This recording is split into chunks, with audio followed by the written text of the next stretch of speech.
your boy Akademiks and check it out because I want to submit something in for discussion, okay? I want to say this. Independent record labels in 2016, or what we think is independent, they're not independent. They're really a mini version of the major, okay? Nowadays, we're realizing people are playing with terms and we get to find out being independent, quote unquote, is obviously way more popular than being on a major, so we see independent labels winning more. Okay, but I'm trying to tell you this, that the way how these quote unquote independent labels are moving, they're nothing more than a mini major. Okay, the only source of a true independent label would be if you yourself formed a LLC, which was a record label, and you signed yourself. Okay, not only that, maybe you signed to one of your homies, or maybe you signed to like some nigga who's in the hood flipping fucking pies and got like $100,000 to like back your career. Other than that, you signed to like Cinematic Music Group, you're not really independent. Okay, I'm telling you the truth. Okay, you signed to 300 Entertainment, yeah, they're supposed to be independent, but it's not too independent. Now, the reason is this, they're hitting everybody with 360 deals. Okay, they hit you with a 360 deal off the rip. Okay, so it's not like they're only trying to help you with music. They're trying to get your whole career popping, which obviously that's something you would think of like the major, right? Not only that, they have all pretty much their essential functions being fulfilled by a major record label. Think about 300 Entertainment. They're distributed by Atlantic Records, which is clearly a major. So we just got to keep that in mind. Now, even if we think about 300 Entertainment, and we're going to be talking about them in this story, they're ran, or they were founded by, the people who worked in the majors for years and who were executives at the highest executives.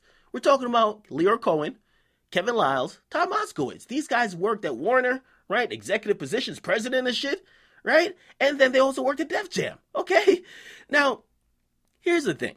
Because when you do sign to these labels, you realize you got a daddy, all right? And you guys probably don't like when I say it like that, but it's true, okay? Young Thug, he got a daddy, okay? We know Chief Keef, he got a daddy, okay? Which means these guys are not making decisions on their own, right? They got to look to someone to make decisions for them, and then sometimes the decisions that they think might be made doesn't get made. For example, Offset, as I said, he did an interview with DJ Vlad, and you guys could click the link in the description and watch the entire interview, but Offset was asked, why didn't MigosThuggin come out? Because they announced that there was going to be a joint mixtape between Young Thug and the Migos. It was going to be called MigosThuggin. A lot of people were excited. We heard snippets. I was excited. But it never came out. It was supposed to come out like the end of the year, so New Year's Eve. It didn't come out, right?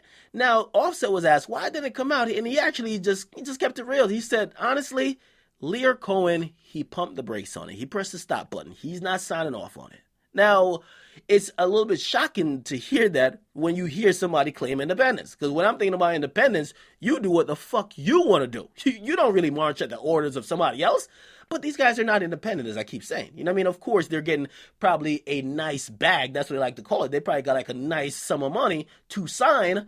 But when you sign to a label like that with 360, right, they probably have all the power over what you put out.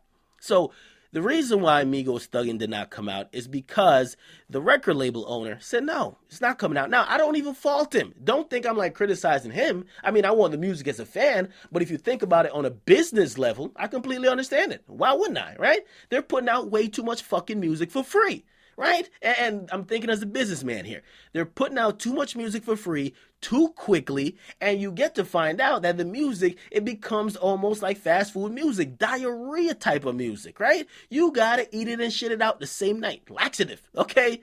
So we gotta slow it down a little bit, and that's what he's probably thinking. We gotta slow it down a little bit, right? Migos got a pretty good fan base, right? Young Thug got a pretty good fan base. If you guys are gonna combine and do a record, we got to really get the ball rolling, and we got to promote this thing up that it actually does good, because we ain't giving this shit away for free.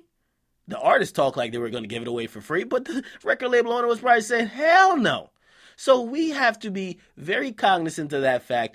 These guys are signed to 300 Entertainment, and yes, they are smaller than any label, right? They probably know how to be more efficient so they could operate on a very smaller level, but in no way, shape, or form are they truly independent, okay? As I said, you can't compare like a label like that and Cinematic Music Group to someone or some label that got started from the hood. You know what I mean? It's different, completely different, okay?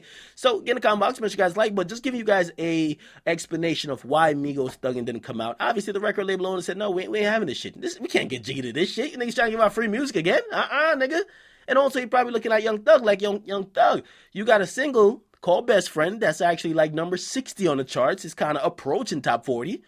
You better chill the fuck out. We're trying to see if we can get your album off the ground.